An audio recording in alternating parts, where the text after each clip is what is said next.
Good morning વિદ્યાર્થી મિત્રો, આજે આપણે એક નવા ટોપિક તરફ આગળ વધશું જે ટોપિકનું નામ છે ત્રુટિ. ત્રુટિ ઉપર આધારિત એમસીક્યુ છે એ કોમ્પિટિટિવ એક્ઝામમાં પૂછાય છે. નીટ હોય, જેડબલઈ હોય, એમ્સ હોય કે ગુજકેટ હોય, કોઈ પણ એક્ઝામ તમે લઈ લો, ત્રુટિ ઉપર આધારિત એક એમસીક્યુ તો થશે. તો આપણે ત્રુટિની શરૂઆત કરીએ. લાસ્ટ ટાઈમ આપણે ઇન્ટિગ્રેશન સુધી કામ કર્યું હતું, બરાબર ને? તો વિકલન અને સંકલન છે એનો ખ્યાલ આપણે મેળવી લીધો. એ ખ્યાલ એ 12th અને 11th ના બેઝિક પાયા સ્વરૂપે જરૂરી છે. ઓકે, તો આજે આપણે ત્રુટિનો અભ્યાસ કરશું.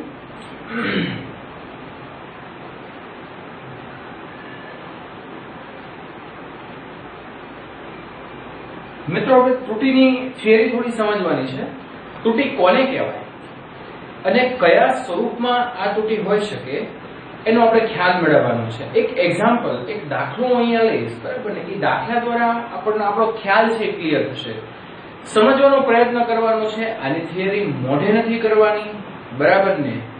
ઓકે, આની થિયરી છે એ સમજવાની છે. જેમ કે હું તમને એમ કહું કે ત્રુટિ એટલે આપણે બધાને ખ્યાલ છે કે કોઈ પણ વસ્તુમાં ભૂલ થાય એને આપણે સામાન્ય ભાષામાં ત્રુટિ કહીએ છીએ. જેમ કે હું તમને એમ કહું કે કોઈ પણ, જેમ કે આ માર્કરની આપણે લંબાઈ માપીએ છીએ, એની માટે આપણે ઉપયોગમાં સાધન જે લઈએ છીએ એ ફૂટપટ્ટી હોય, બરાબર ને? તો ઈ ફૂટપટ્ટીનો આગળનો જે ખૂણો છે, નવી ફૂટપટ્ટી લાવીએ તો પરફેક્ટલી એની ઉપર બધા જ કેલિબ્રેશન અંકો છે એ આપણને સ્પષ્ટ દેખાતા હોય. પણ આપણે એને બેગમાં રાખીએ, બેગમાં ઘસાય, બરાબર ને? આપણે દરરોજ એને યુઝ કરીએ તો એકાદ દોઢ મહિના કે 2 મહિના પછી તમે એને જોશો તો ઈ ફૂટપટ્ટી પરનો 0 નો અંક છે એ તો જતો રહ્યો, એ તો ગાયબ જ થઈ જાય, બરાબર ને? એ તો સ્વાભાવિક વસ્તુ છે. ઓકે, તો ઈ જે ફૂટપટ્ટી છે એ ફૂટપટ્ટીમાં 0 નો કેલિબ્રેશન અંક છે એ કોઈ પણ ખામીને કારણે અહીંયાથી બટકી ગઈ હોય, અહીંયાથી ભૂસાઈ ગયો હોય, બરાબર ને? તો આપણને પરફેક્ટ ખ્યાલ ન આવે કે એ 0 ક્યાં છે. તો આવા સમયે હું આ માર્કરનું માપન કરીશ તો ઈ માર્કરનું મને લંબાઈ છે એ અચોક્કસ મળશે. અને આ જે ખામી ઉદ્ભવે છે, આ જે ભૂલ ઉદ્ભવે છે, એ ભૂલને સાદી ભાષામાં અને સાયન્સની ભાષામાં આપણે શું કહેશું? ત્રુટિ. તો ત્રુટિ એટલે આપણે વ્યાખ્યા લખીએ તો પ્રયોગમાં અથવા માપનમાં થતી જે ભૂલ છે તેને ત્રુટિ કહેવાય. એક પ્રકારની ખામી, એક પ્રકારની ભૂલ, બરાબર ને? જેને આપણે ત્રુટિ કહીએ છીએ. ત્રુટિ 2 પ્રકારની હોય. એક એવી ત્રુટિ હોય કે જેનું કારણ આપણે જાણતા હોઈએ, જે ધન અથવા ઋણ હોય છે, બરાબર ને? અને બીજી ત્રુટિ એવી હોય કે જેનું કારણ આપણે જાણતા નથી, જાણતા અજાણતા એ ત્રુટિ ઉદ્ભવે છે. તો એવી પ્રકારની ત્રુટિને આપણે અવ્યવસ્થિત ત્રુટિ કહેશું.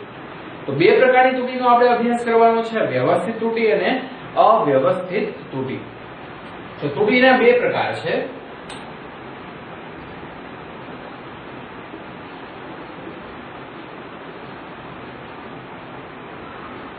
વ્યવસ્થિત ત્રુટિ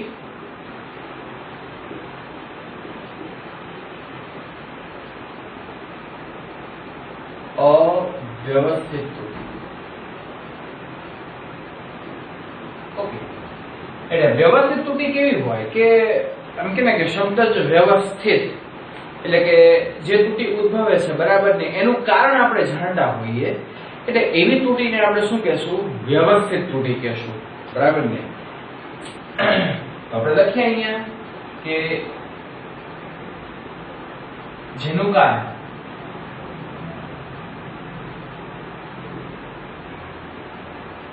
જાણતા હોઈએ, બરાબર? અને આવી ત્રુટિ ધન કે ઋણ હોય. ઓકે, અવ્યવસ્થિત ત્રુટિ એટલે કેવી ત્રુટિ કે જેનું કારણ આપણે જાણીએ નહીં. જેમ કે હું તમને એમ કહું એક એક્ઝામ્પલ લો, આને એક્ઝામ્પલ લઈ લઉં છું કે કોઈ પણ પ્રયોગ છે, જેમ કે કોઈ પણ લેન્સનો વક્રી ગુણાંક માપવાનો પ્રયોગ છે, તો આ જે પ્રયોગ 6 વ્યક્તિ કરે છે, હું કરું છું, બીજા 2-3 જણા કરે છે, એની સાથે બીજા 2-3 જણા કરે છે, બરાબર ને? 6 વ્યક્તિ આ પ્રયોગ કરે છે અને કાચનો વક્રી ગુણાંક એનો આપણને મૂલ્ય ખબર છે, એનું મૂલ્ય 1.5 ની આજુબાજુમાં હોય, પણ હું પ્રયોગ કરું છું તો મારે 1.64 આવે છે, કોઈ બીજો પ્રયોગ કરે છે એને 1.54 આવે છે, કોઈ ત્રીજો પ્રયોગ કરે છે એને 1.4 આવે છે, એમ દરેકના મૂલ્ય છે, દરેકની વેલ્યુ એ જુદી જુદી આવે છે. તો આવી પરિસ્થિતિમાં કયું મૂલ્ય સાચું, બરાબર ને, એ આપણે ડિસાઈડ કરી શકતા નથી. ક્યાં ભૂલ થઈ છે? આપણી ભૂલ થઈ છે, સાધનમાં કઈ ત્રુટી છે, બરાબર ને, એનું કારણ આપણે જાણી શકતા નથી. તો આવા પ્રકારની જે ત્રુટી છે એ ત્રુટીને આપણે કહેશું અવ્યવસ્થિત ત્રુટી, બરાબર ને? તો એનું અવ્યવસ્થિત ત્રુટીમાં આપણે એવું કહી શકીએ કે કારણ જાણતા નથી,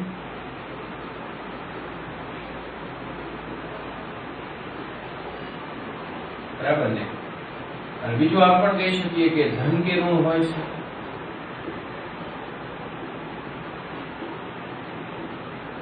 બરાબર? તો આવા પ્રકારની ત્રુટી છે એ ત્રુટીને આપણે શું કહેશું? અવ્યવસ્થિત ત્રુટી. ઓકે મિત્રો, તો ત્રુટી એટલે તમારા મગજમાં હવે પાકો ખ્યાલ બેસી ગયો છે કે એવી ખામી કે એવી ભૂલ, બરાબર ને, કે જેનું કારણ જાણી શકીએ છીએ અને જેનું કારણ નથી પણ જાણતા. એવી 2 પ્રકારની ત્રુટી છે, વ્યવસ્થિત અને અવ્યવસ્થિત. વ્યવસ્થિતનું એક્ઝામ્પલ મેં તમને કહી દીધું કે સપોઝ કે આ માર્કરની લંબાઈ મારે માપવી છે, તો એની ફૂટપટ્ટીથી હું લંબાઈ માપું છું, 0 નો અંક ભૂસાઈ ગયો છે, આપણને ખબર છે, એનું કારણ જાણીએ છીએ કે આ 0 નો અંક ભૂસાઈ ગયો છે, બરાબર ને, એનું કારણ જાણીએ છીએ. તો એવા પ્રકારની જે ત્રુટી છે એ ત્રુટીને આપણે કહીએ છીએ વ્યવસ્થિત ત્રુટી. તો મિત્રો આપણે વ્યવસ્થિત ત્રુટી સાથે આગળ વધશું. અવ્યવસ્થિત ત્રુટી એટલે જેનું કારણ આપણે જાણતા નથી, બરાબર ને, એને આપણે અજાણ્યું જ રાખીએ છીએ, આપણે એની સાથે કોઈ સંબંધ નથી, બરાબર ને. પણ વ્યવસ્થિત ત્રુટી છે એના આગળ જતા હજી પણ 3 પ્રકાર છે. એના 3 પ્રકાર કઈક આ રીતે છે. સાધનમાં ઉદ્ભવતી ત્રુટી, સાધનમાં ઉદ્ભવતી ત્રુટી, બરાબર ને. ત્યાર પછી સાધનમાં ઉદ્ભવતી ત્રુટી, અથવા તો એને એવું કહી શકાય છે કે પ્રાયોગિક ટેકનિકલ ખામીને કારણે ઉદ્ભવતી ત્રુટી. ત્યાર પછી આવશે પર્યાવરણ કારણે ઉદ્ભવતી ત્રુટી, અથવા તો વાતાવરણને કારણે ઉદ્ભવતી ત્રુટી, કારણે ઉદ્ભવતી ત્રુટી, બરાબર ને. અને ત્રીજી છે વ્યક્તિગત ત્રુટી. ત્રીજી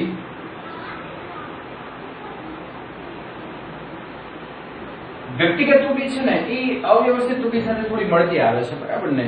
પણ છતાંય આપણે એનું ડિસ્કશન જાણતા અજાણતા મેં તમને કીધું ને કે અવ્યવસ્થિત ત્રુટીનો અભ્યાસ તો આપણે કરવાનો નથી અલગથી, બરાબર ને, પણ વ્યક્તિગત ત્રુટીનો અભ્યાસ કરશું એટલે એ અવ્યવસ્થિત ત્રુટીનો જ અભ્યાસ થશે, બરાબર ને. ઓકે, ચલો હવે આપણે ડિસ્કશન કરીએ. મેં તમને કીધું છે કે આ કઈ મોઢે નથી કરવાનું, બરાબર ને, પણ આને સમજવાનું છે, આને મગજમાં ઉતારવાનું છે, માઇન્ડમાં રાખવાનું છે, એનો ઉપયોગ આપણે દાખલામાં કરશું.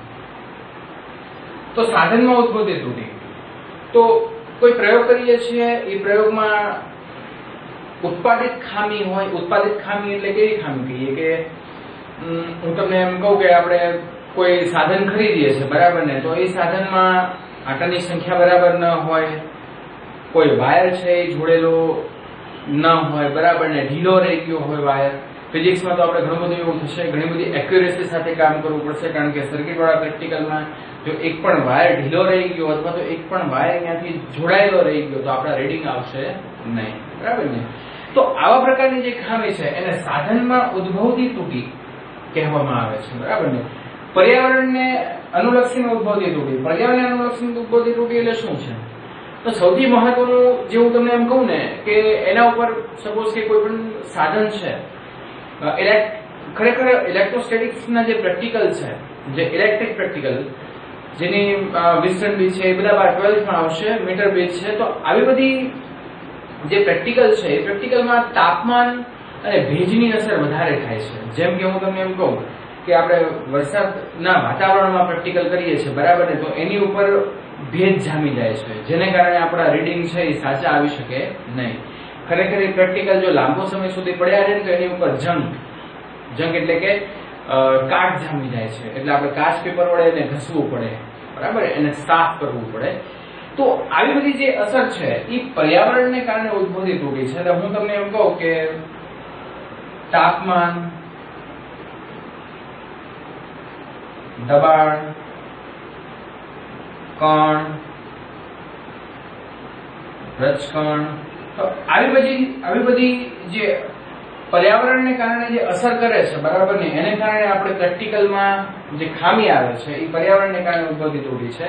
અને વ્યક્તિગત તૂટી એટલે મેં તમને હમણાં એક્ઝામ્પલ લીધું કે કોઈ પણ કાચનો વક્રી ભવનાંક મેળવવા માટે 6 અલગ અલગ વ્યક્તિ પ્રયોગ કરે છે અને દરેકને અલગ અલગ જવાબ, દરેક અલગ, એક જ પ્રેક્ટિકલ છે, એક જ સમયે કરે છે, એક જ વાતાવરણમાં કરે છે, છતાં જવાબ છે એ બધાને સેમ આવતા નથી. તો આવી પરિસ્થિતિમાં જે તૂટી ઉદ્ભવે છે, તૂટીને શું કહીએ છીએ આપણે? વ્યક્તિગત તૂટી. ઓકે, તો આપણી સમક્ષ આ જે તૂટીના પ્રકાર છે, બરાબર ને, એ તૂટીના પ્રકાર પ્રમાણે આપણે હવે થોડા આપણા અભ્યાસને આગળ વધારીએ. એટલે આમ છે ને, આમ બહુ સાદી ને સિમ્પલ ભાષામાં કહીએ ને, તૂટી એટલે ભૂલ કહેવાય, બરાબર ને. અને હંમેશા કોઈ પણ વસ્તુ 100% શુદ્ધ હોતી નથી, 100% કાર્યક્ષમતા હોતી નથી. કોઈ પણ સાધન તમે લેશો ને તો એની અંદર તૂટી તો હોય ને હોય જ. તૂટી પ્રમાણમાં નાની હશે. જેમ કે તૂટી કોઈ પણ સાધનની આપણે વાત કરીએ, પરફેક્ટ સાધનની વાત કરીએ, બરાબર ને, તો એની અંદર 0.01% તૂટી હોય. એટલે કે તૂટીનું જે પ્રમાણ છે, તૂટીનું મૂલ્ય છે એ ખૂબ જ નાનું હશે. પણ કોઈ પણ સાધન તૂટી વિનાનું હોય એવું કહી શકાય નહીં, બરાબર ને. દરેક વસ્તુમાં, દરેક પ્રયોગમાં પણ તૂટી હોય છે, બરાબર ને. ઓકે, તો સાચું મૂલ્ય અને સાથે સાથે તૂટીનું મૂલ્ય કેવું હોય? હંમેશા તૂટીને ઘટાડવાના પ્રયત્ન કરવાના હોય છે. તો એ તૂટીને આપણે કઈ રીતે ઘટાડી શકીએ, આ બધી વસ્તુની ચર્ચા આપણે એક એક્ઝામ્પલ હું તમારી સામે લઉં છું, બરાબર ને. એ એક્ઝામ્પલમાં હું જેટલા પણ સ્ટેપ કરું છું એ તૂટી ઘટાડવાના પ્રયત્ન છે, બરાબર ને. હવે આપણે જે ભણવાનું છે, બરાબર, આ તૂટીના પ્રકાર છે. આટલા પ્રકારની તૂટી હોઈ શકે છે. હવે જે આપણે અભ્યાસ કરશું, બરાબર ને, એ તૂટી પ્રયોગમાં કેટલી રહેલી તૂટી છે, એ પર્સન્ટેજમાં આપણે તૂટી કેટલી મળે છે, એ તૂટી મેળવવાના પ્રયાસો કરીએ છીએ. એની માટે હું એક એક્ઝામ્પલ લઉં છું. ઓકે, તો એક્ઝામ્પલ સાથે હવે આપણે આગળ વધીએ. તો આટલી વસ્તુ છે એ નોટ ડાઉન કરી લેવી, બરાબર ને.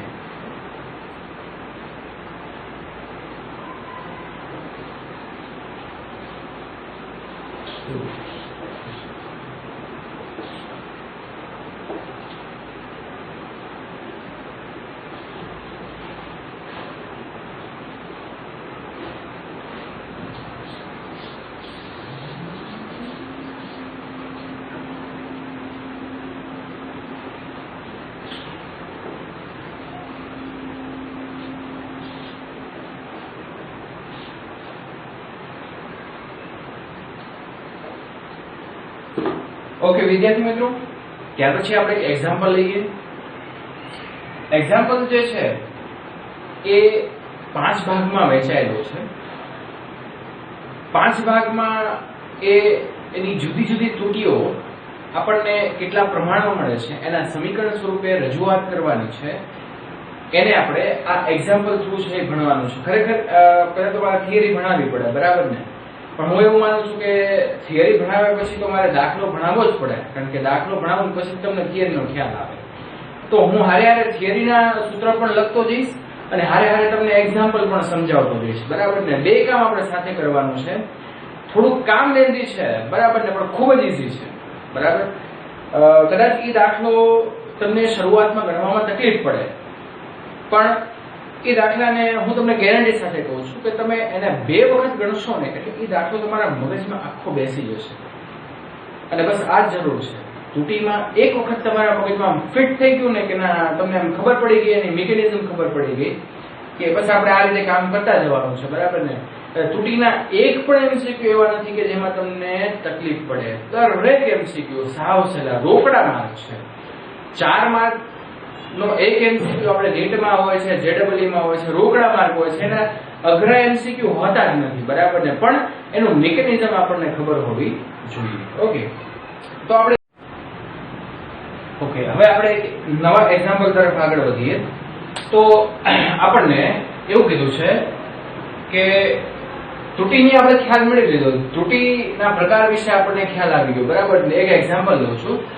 કોઈ કાચનો વક્રી ભંગાંક મેળવવા માટેના પ્રયોગમાં આપણને 5 વ્યક્તિઓ પ્રયોગ કરે છે. પહેલો વ્યક્તિ છે એ n1 એનું રીડિંગ મળે છે 1.56, બીજાનું રીડિંગ મળે છે 1.52, ત્રીજાનું રીડિંગ મળે છે 1.51, ચોથાનું રીડિંગ મળે છે 1.47. 4 વ્યક્તિઓ છે એ આ પ્રયોગ કરે છે અને પ્રયોગના માપનમાં આ જુદા જુદા રીડિંગ આવે છે, બરાબર ને? તો હવે એ રીડિંગ ને આધારે આપણે ત્રુટિ મેળવવી છે, બરાબર ને? રીડિંગ ને આધારે ત્રુટિ મેળવવી છે, બરાબર ને? તો ત્રુટિ મેળવવા માટે આપણે શું કામ કરશું? તો ત્રુટિ મેળવવા માટે અહીંયા સૌથી પહેલું સ્ટેપ સરેરાશ ત્રુટિ મેળવવી.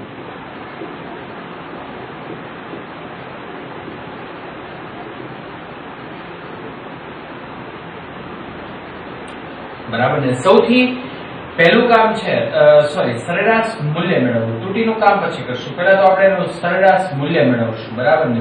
તો સરેરાશ મૂલ્ય મેળવવું હોય તો અહીંયા n12 બધાનો સરવાળો 1.56 પ્લસ 1.52 પ્લસ 1.51 પ્લસ 1.47 અને ભાગ્યા અહીંયા થશે 4. આ બધાનો આપણે હિસાબ કરીએ, બરાબર ને? તો હિસાબ છે એ આ રીતે થશે. બધાની સરવાળો આપણે કરીએ તો 1.56 plus 1.52 plus 1.51 plus 1.47 and divided by 4. Okay, તો અહીંયા મારો જે જવાબ છે એ 1.515 આવો કંઈક જવાબ આવ્યો. મને સરેરાશ મૂલ્ય છે એને 1.515 એવો જવાબ મળ્યો. હવે મિત્રો ધ્યાન શું રાખવાનું છે કે અહીંયા પોઈન્ટ પછી આપણે જે અંકો રાખ્યા છે એ અંકો 2 અંકો છે, બરાબર ને? એટલે કે 56, 52, 51 ને 47, બરાબર? તો 2 અંકો સુધીની આપણે એક્યુરેસી રાખવું પડે, તો રાઉન્ડ ઓફ કરવું પડે. રાઉન્ડ ઓફ કેમ કરશું? એના નિયમો છે બહુ સહેલા છે, બરાબર ને? અત્યારે હાલ પૂરતું હું રાઉન્ડ ઓફ ના નિયમો મૌખિક રીતે બોલી જઉં છું. બહુ સિમ્પલ વસ્તુ છે. મારે રાઉન્ડ ઓફ કરવું છે તો રાઉન્ડ ઓફ કરવા માટે અહીંયા 5 છે, અહીંયા 1 છે અને અહીંયા 5 છે, બરાબર ને? તો આજે તમને છેલ્લો જે અંક આપેલો છે, બરાબર, એને ધ્યાનમાં રાખીને કામ કરવું. એનો પહેલો નિયમ, જો એ અંક 5 થી મોટો હોય તો આગળની સંખ્યામાં 1 ઉમેરવું. જો 5 કરતા નાનો હોય તો આગળની સંખ્યામાં 1 ઉમેરવું નહીં. જો 5 હોય તો આગળની સંખ્યા જોવી કે એકી છે કે બેકી સંખ્યા છે, બરાબર? તો અહીંયા 1 છે તો ઈ આપણે 5 અહીંયા આપેલું છે તો આપણો જે એક નિયમ, ત્રીજો નિયમ છે લાગુ પડશે ને આગળની સંખ્યામાં 1 ઉમેરાશે અને આગળની સંખ્યામાં 1 ઉમેરાય એટલે આ થઈ જશે 1.52, બરાબર ને? શું થશે? 1.52. ઓકે મિત્રો, તો પહેલું કામ અહીંયા પૂરું થઈ ગયું અને હવે આપણે કામ કરશું બીજું, નિરપેક્ષ ત્રુટિ મેળવવી. સાથે સાથે લખતા રહેજો કારણ કે આપણે આઈ થિંક એક આખું બોર્ડ ભરી નાખીએ, બીજું પણ આખું બોર્ડ ભરશું ને ત્યારે આ સમ પૂરો થશે. તો હવે બીજું કામ જે કરવાનું છે નિરપેક્ષ ત્રુટિ મેળવવી. તો નિરપેક્ષ ત્રુટિ કેમ મેળવવું? તો એનું એક ઇક્વેશન છે, એનું સૂત્ર કંઈક આ રીતે છે. માનાંકમાં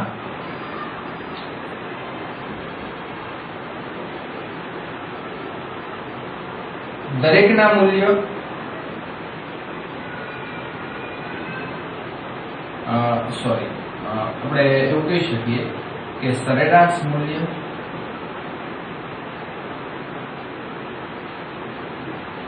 પ્લસ ઓર માઇનસ સોરી આપણે માઇનસ કરીએ અને અહીંયા આપણે લઈશું દરેક. પણ આ વસ્તુ છે એ માનકમાં, કારણ કે નિરપેક્ષ ત્રુટી હંમેશા ધન હોય, બરાબર ને? તો નિરપેક્ષ ત્રુટી ધન હોય તો હવે આપણે કામ કરીએ નિરપેક્ષ ત્રુટીનું, બરાબર? તો નિરપેક્ષ ત્રુટી મેળવવા માટે આપણે અહીંયા n1 bar is equal to માનાંકમાં સરેરાશ મૂલ્ય કેટલું આવ્યું? 1.52, બરાબર ને? કેટલા છે n1? 1.56. તો કેટલું થશે?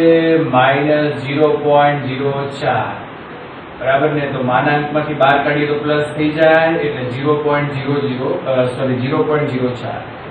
ત્યાર પછી n2 બાર માનાંકમાં સરેરાશ મૂલ્ય 1.52 માઇનસ 1.52, બરાબર? અને એ થશે 0. ત્યાર પછી n3 બાર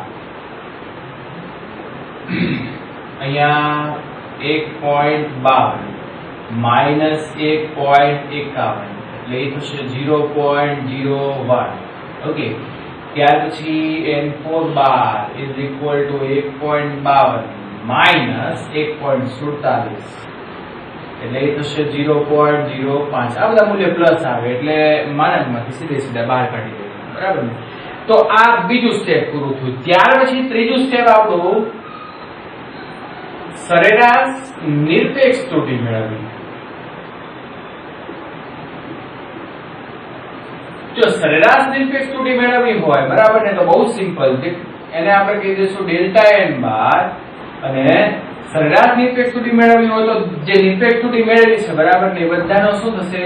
સરવાળો. તો 0.04 પ્લસ 0 પ્લસ 0.01 પ્લસ 0.05, બરાબર કે નહીં? અને ત્યાર પછી એને ભાગ્યા એની સંખ્યા, કારણ કે આપણે સરેરાશ મેળવીએ છીએ.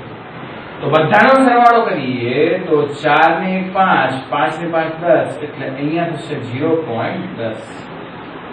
ભાગ્યા. તો 0.10 ભાગ્યા 4 આપણે કામ કરીએ, આપણે ગુજરાત બોર્ડનું કામ કરીએ છીએ એટલે કેલ્સી વાપરવાની છૂટ છે. જ્યારે નીટનું કામ કરશું ત્યારે વિધાઉટ કેલ્સી કામ કરશું તો અહીંયા થશે 0.0025. યસ મિત્રો, આપણને અહીંયા સૌથી પહેલી ત્રુટી મળી ગઈ છે, સરેરાશ નિરપેક્ષ ત્રુટી. નિરપેક્ષ મૂલ્ય એટલે એવું કે જે સાપેક્ષ ન હોય, બરાબર ને? એવા મૂલ્યને એવી ત્રુટીને કહેવામાં આવે છે નિરપેક્ષ ત્રુટી. મિત્રો હવે આપણે અહીંયા એની સમીકરણ સ્વરૂપે રજૂઆત કરવાની છે.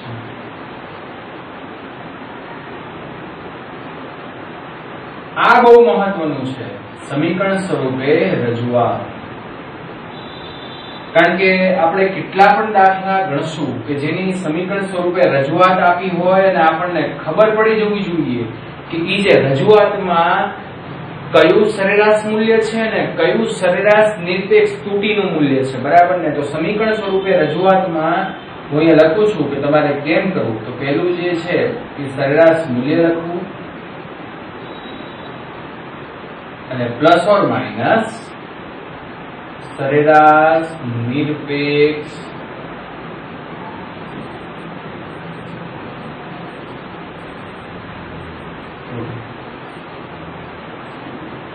સરેરાશ મૂલ્ય કેટલું છે આપણી પાસે? સરેરાશ મૂલ્ય 1.52. ઓકે, તો એવું લખી નાખીએ આપણે 1.52 પ્લસ ઓર માઇનસ સરેરાશ નિરપેક્ષ ત્રુટી કેટલી છે?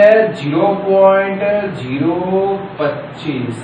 મિત્રો આ થઈ ગઈ આપણી સમીકરણ સ્વરૂપે રજૂઆત, બરાબર ને? કેટલીક રેફરન્સ બુકમાં એવું પણ કહેવામાં આવે છે કે સરેરાશ મૂલ્ય એટલે આપણું સાચું મૂલ્ય અને પ્લસ ઓર માઇનસ સરેરાશ નિરપેક્ષ ત્રુટી.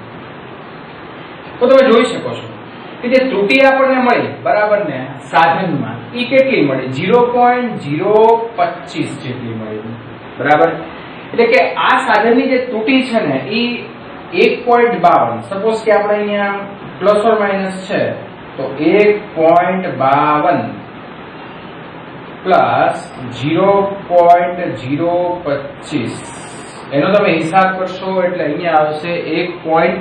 545 અને 1.545 બરાબર, અને પછી 1.52 માઇનસ 0.025 એટલે એ આવશે 1.495. એટલે અહીંયા ત્રુટીનો જે અંદાજ આપણને શું દેખાડે છે કે આનું મૂલ્ય છે બરાબર ને એ 1.545 થી 1.495 ની વચ્ચે છે. રાઉન્ડ ઓફ કરો ને એટલે એ મૂલ્ય નિયર અબાઉટ 1.5 જેટલું થાય છે બરાબર ને. ઓકે મિત્રો, તો અહીંયા આ જે કામ આપણું ત્રુટી મેળવવાનું થઈ ગયું. ત્રુટી તમે જુઓ ને તો આની સાપેક્ષે આ ત્રુટી ઘણી બધી ઓછી આવે. એટલે ક્યારે હું તમને એમ કહું કે 1.52 પ્લસ ઓર માઇનસ અહીંયા તમારે કદાચ 1.4 આવ્યું હોય તો સમજી લેવું કઈક ભૂલ છે. કારણ કે ત્રુટી હંમેશા 0 પોઈન્ટ સમથિંગ જ હોય બરાબર ને. ત્રુટી હંમેશા ક્યારે પણ મોટી આપશે નહીં બરાબર ને. તમે મેળવો તો ત્રુટી હંમેશા 0 પોઈન્ટ સમથિંગ માં જ આવશે, એટલું ધ્યાન રાખવું. ઓકે, ત્યાર પછી હવે આપણે નવા સ્ટેપમાં આગળ વધીએ. બસ હવે 2 સ્ટેપ બાકી છે પણ ઇમ્પોર્ટન્ટ છે આપણી માટે.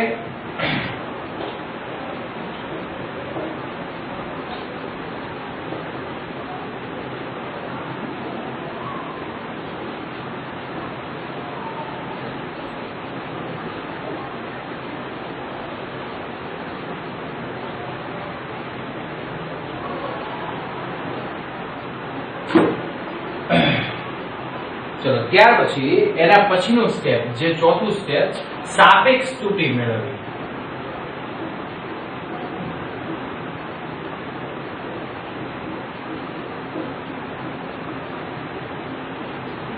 તો સાપેક્ષ ત્રુટી બરાબર શું થાય?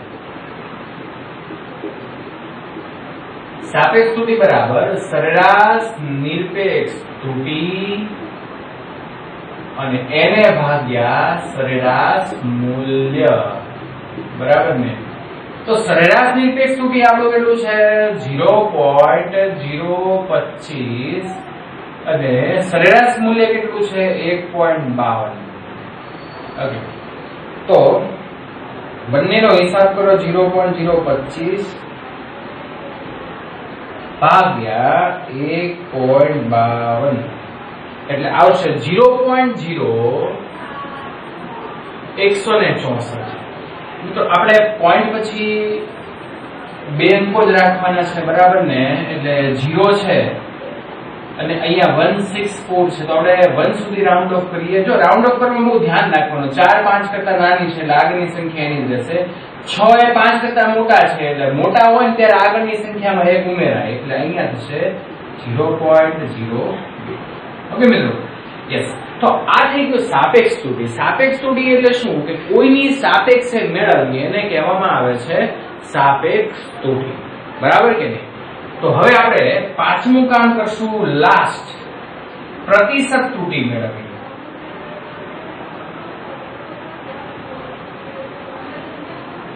તો આ જે પ્રતિશત ત્રુટી મેળવવાની છે મિત્રો બહુ સિમ્પલ. પ્રતિશત ત્રુટી બરાબર શું થાય? અને સંખ્યાકીય રીતે દર્શાવવું હોય તો ડેલ્ટા n બાર અપોન n બાર. ઓકે, તો અહીંયા પ્રતિશત ત્રુટી બરાબર થશે સાપેક્ષ ત્રુટી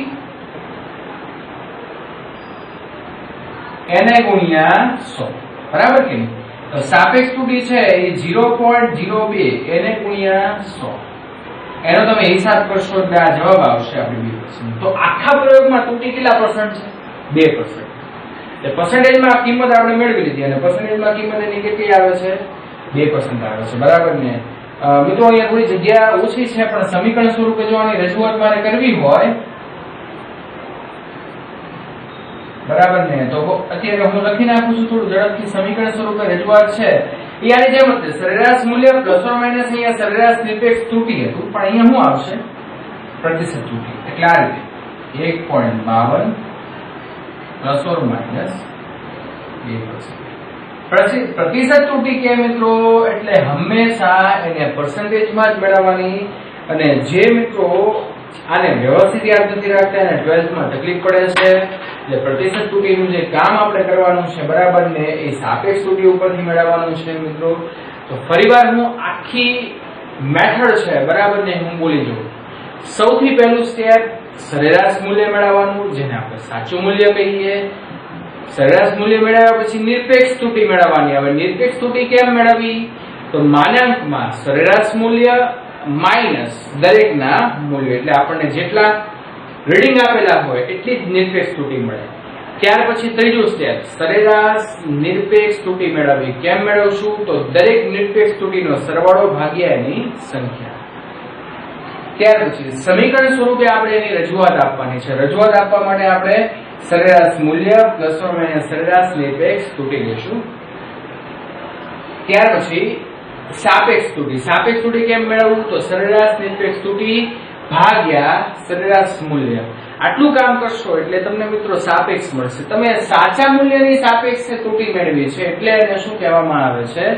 સાપેક્ષ ત્રુટી. ત્યાર પછી પ્રતિશત ત્રુટી. તો સાપેક્ષ ત્રુટીને ગુણ્યા 100 કરશો, કારણ કે આ કિંમતને પર્સન્ટેજમાં મેળવી છે, અને પર્સન્ટેજમાં મેળવ્યું હોય તો આપણે એને શું કરવું પડે? ગુણ્યા 100. ઓકે મિત્રો, તો આ ત્રુટીની પ્રાસ્તાવિક અને એની બેઝિક રજૂઆત અહીંયા થઈ ગઈ છે.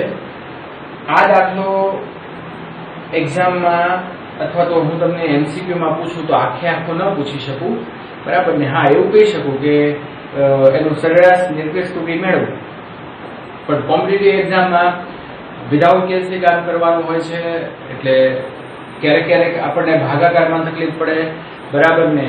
ગુણાકારમાં તકલીફ પડે, સરવાળામાં તકલીફ પડે કે બાદબાકીમાં તકલીફ પડે, બરાબર ને? પણ જેટલું પ્રયત્ન તમે કેલ્સી વગર કરો, હું એમ કહું કે કદાચ ચલો એક વખત આપણે ખોટો જવાબ આવ્યો, બરાબર ને? 2 વખત ખોટો જવાબ આવ્યો, પણ મિત્રો ત્રીજી ચોથી વખત તમારું મગજ જે રીતે સેટ થઈ ગયું હશે કે તમે કેલ્સી વગર કામ કરશો. એટલે મારું કહેવાનું તાત્પર્ય એ છે કે કેલ્સી વગર કામ કરવામાં 2 પ્રકારના ફાયદા થાય. એક તો કોમ્પિટિટિવ એક્ઝામમાં આપણે કેલ્સી યુઝ નથી કરવાનું. બીજું કે ગુજરાત બોર્ડની એક્ઝામમાં જેટલું કામ તમે માઇન્ડથી કરશો, બરાબર ને, એટલું જ તમારે સમય છે એ ઓછો ફાળવવો પડશે. હું તમને એમ કહું કે તમે ધારો કે કોઈ પેપરમાં દાખલો ગણો છો, બરાબર ને? તો કોઈ વિદ્યાર્થી ઘાતનું કામ કરે છે, ઘાતનું પણ કેલ્સીથી કામ કરે છે, બરાબર ને? અને એક વિદ્યાર્થી કેલ્સી વગર કામ કરે છે, તો એ વિદ્યાર્થી સપોઝ કે બંને એક જ સમયે આ કામ કરે છે, તો ઓલો વિદ્યાર્થી સીધું -8 ને -7 એટલે -15 એમ કરીને સીધો જવાબ મૂકી દે. ઓલો વિદ્યાર્થી છે એ કેલ્સી પેલા તો બેન્ચ ઉપર નીચે પડ્યું હોય લે, બરાબર ને? નસીબ ખરાબ હોય તો બેન્ચ ઉપર રાખેલું હોય પાછું નીચે પડે તો નીચે પડે લે, ત્યાર પછી એને ચાલુ કરે, 2-3 વાર ઠોકે, બરાબર ને? ચાલુ કરીને પછી એની સ્વિચ દબાવે, સ્વિચ દબાવીને બધા એને કમાન્ડ આપે, તો ઈ 2 મિનિટનો સમય છે એ તમારો વધારે જાય. એટલે મિત્રો ટ્રાય હંમેશા એવી કરવાની કે કેલ્સી વગર કામ કરવું પડે, બરાબર ને? સરવાળા બાદબાકી છે તો કેલ્સી વગર જ કરવાના. કદાચ ભાગાકાર ગુણાકાર છે એમાં કેલ્સીનો યુઝ તમારે અત્યારે કરવો પડે, બરાબર ને? તો એ તમારે કરવાનો. ઓકે, તો મિત્રો વ્યવસ્થિત તૈયારી કરજો. આજે સમય આપણી પાસે જે મળ્યો છે આપણને, બરાબર ને, એ આપણી માટે એક ગોલ્ડન ટાઈમ છે, અને એનો વ્યવસ્થિત ઉપયોગ, કારણ કે અત્યારે કોઈ પણ પ્રકારનું પ્રેશર તમારી ઉપર નથી. હા, અત્યારે તો તમે જોવો ને તો આપણે કદાચ 1 મહિનો પૂરો પણ કરી નાખ્યો હોય, બરાબર, અને ઘણું બધું આપણે બીજું ચેપ્ટર ચાલી પણ ગયું હોય. ઓકે, પણ અત્યારે ઓનલાઈન લેક્ચર ઉપર આપણે ભાગ વધારે દેશું, કારણ કે આ જે કોરોનાની મહામારી છે એ મહામારી વચ્ચે આપણે ભેગા થઈ શકતા નથી. ઘણી બધી ઈચ્છા મને પણ છે કે હવે ન્યૂ 11 છે સ્ટાર્ટ થાય, આપણે ફેસ ટુ ફેસ મળીએ અને ફેસ ટુ ફેસ કામ કરીએ, બરાબર ને? થોડું તમે પણ ઘરે રહીને મહેનત કરો, અમે પણ અહીંયા જે લેક્ચર શૂટ કરીએ છીએ, બરાબર ને, એ ઘરે થોડું અમને પણ તકલીફ પડે છે, બરાબર ને? પણ છતાંય તમારી માટે થઈને આ કામ અમારે કરવું જ પડે, તો એની માટે અમે તત્પર છીએ, અને તમે પણ મહેનત કરશો તો ખરેખર આ જે વસ્તુ તમે અત્યારે બેઝિકલી, કારણ કે જો તમારી પાસે વિડીયો લેક્ચરનો મેઇન ફાયદો બીજો શું થાય કે તમારે એમ થયું હોય કે ભાઈ ચલો મારે જમીને આ દાખલા ગણવા છે, બરાબર ને? હું આ કામ જમીને કરું, તો એટ અ ટાઈમ તમે વિડીયો લેક્ચર છે એ તમે જોઈ શકો છો, બરાબર ને? વિડીયો લેક્ચર તમે વારંવાર એને જોઈ શકો છો. તમને એમ થાય કે ના, મારે સુતા સુતા થોડી વાર મારે વિડીયો લેક્ચર જોવો છે, બરાબર? પણ એક વસ્તુ ધ્યાન રાખવાનું કે જ્યારે આ વિડીયો લેક્ચર મુકાય ત્યારે તો એનું સાથે કામ થઈ જ જવું જોઈએ.